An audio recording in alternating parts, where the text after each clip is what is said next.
For more than 1,000 years, Constantinople stood behind its colossal walls, defying empire after empire. But by 1453, the Eastern Roman Empire was an isolated remnant, surrounded by Ottoman power.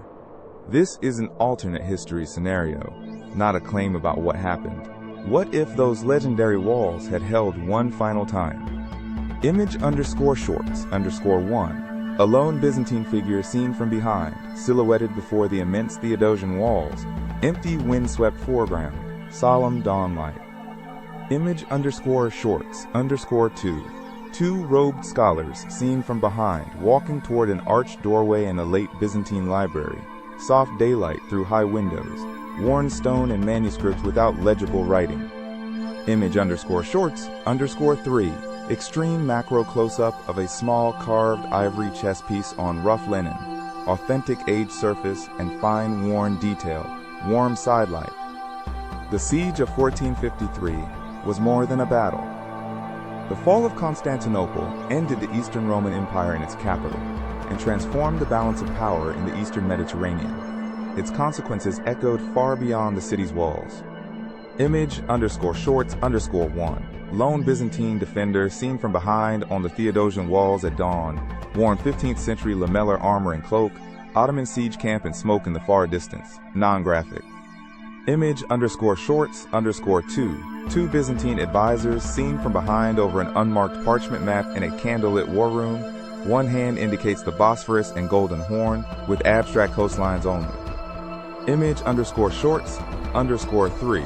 Extreme macro close-up of a tarnished late Byzantine bronze coin on dark linen, softened imperial profile, warm raking light, no legible inscription. History is not a machine. It turns on preparation, timing, and human decisions.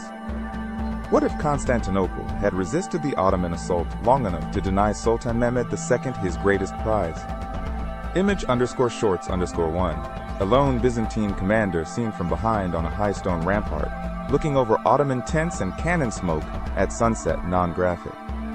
Image_shorts_2. Two Byzantine court advisors seen from behind in an ornate but worn imperial chamber, bowing toward an unseen emperor beyond a curtain, candlelit tension. Image_shorts_3. Extreme macro close-up of a cracked late Byzantine ceramic amphora fragment with faded blue and ochre geometric decoration on woven cloth, warm side lighting, no marks or text. By the early 15th century, the empire had been reduced to Constantinople and scattered enclaves. Within the vast city, abandoned plots and shrinking revenues revealed a state with little room for error. Emperor Constantine XI Palaiologos had courage, but few resources. His defenders included Byzantines, Venetians, and Genoese volunteers, far too few to match the approaching Ottoman host. Across the Bosphorus stood Mehmed II, young, ambitious, and determined to make Constantinople the center of his empire. He brought a vast army and an artillery train, whose great bombards challenged the walls as never before. The siege opened in early April 1453.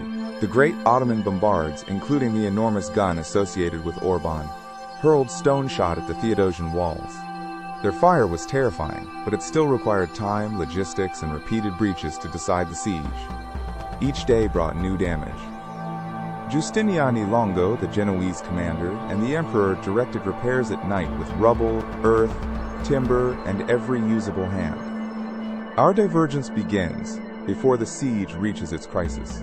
Alarmed by the threat to Black Sea and Aegean trade, Genoese and Venetian interests, under papal mediation, send a modest early package of engineers, powder, tools, provisions, and galleys.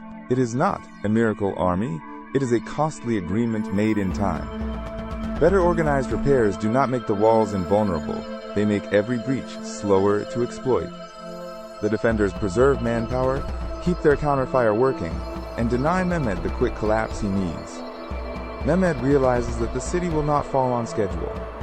From this moment, every lost day matters, especially because a small Venetian-Genoese relief squadron has already been preparing to sail if the blockade can be challenged.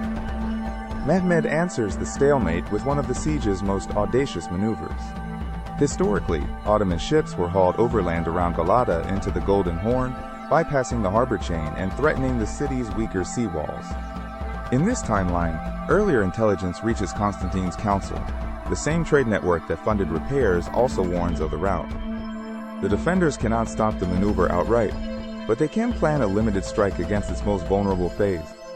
A few Byzantine and Venetian galleys make a coordinated night sortie. Their aim is not to destroy an entire fleet, but to burn supply craft, damage several galleys near shore, and delay Ottoman artillery from settling into position. The raid is only a partial success, yet the delay matters. The harbor threat becomes less immediate. Ottoman crews must repair and reorganize, and the siege calendar tightens for Mehmed. Under pressure to finish before supplies, weather, and foreign intervention change the equation, Mehmed prepares a final assault. The city's fate will depend on whether its defenses can survive one more concentrated blow. On May 29th, the final assault begins. Ottoman irregulars, Anatolian troops, and Janissaries press the damaged sectors in successive waves. The defense is close, confused, and exhausting, but shown here without pretending that any one image can capture its chaos. One famous but contested later account speaks of an unsecured postern gate, the Kirkeporta. In this alternate timeline, the earlier warnings lead the guard to inspect every small opening before dawn. Whether or not that gate was decisive in real history, no weak point is left unattended here. Breaches still open, but Giustiniani's men rotate through the threatened sectors, while Constantine remains visible to the defenders. The goal is no heroic miracle, only enough order to keep each Ottoman surge from becoming a breakthrough. Historically, Giustiniani was grievously wounded and carried from the walls, a blow to morale at the worst moment. Here, a guard deflects the strike and pulls him behind cover. He remains shaken but able to return to command. His survival does not win the battle by itself. It prevents a collapse of command. Seeing their commander still directing the defense, the Genoese contingent holds its line a little longer. Then the days purchased by repair work and the Golden Horn raid pay off. At the Bosphorus entrance, the prearranged Venetian-Genoese relief squadron appears. Not an enormous crusading armada, but enough galleys and transports to threaten Mehmed's maritime blockade and bring supplies into the fight. News spreads through both camps. For the defenders, it means food, powder, and a chance to hold. For Mehmed, it raises the danger of a contested blockade, while his army is committed at the walls. Mehmed now faces a calculation, not a simple panic. Continue the assault with a damaged harbor position and an uncertain blockade, or preserve his army, lift the siege, and choose a better moment to return. In this timeline, he orders an orderly withdrawal.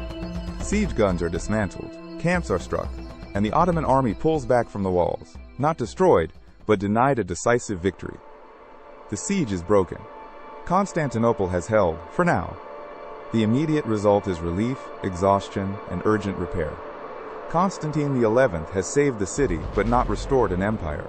Constantinople remains vulnerable, underpopulated, and dependent on outside support. Mehmed's prestige suffers, and his court faces pressure to prove strength elsewhere. But defeat would not automatically make him timid. It could make Ottoman policy more cautious in the West, or more determined to consolidate and try again.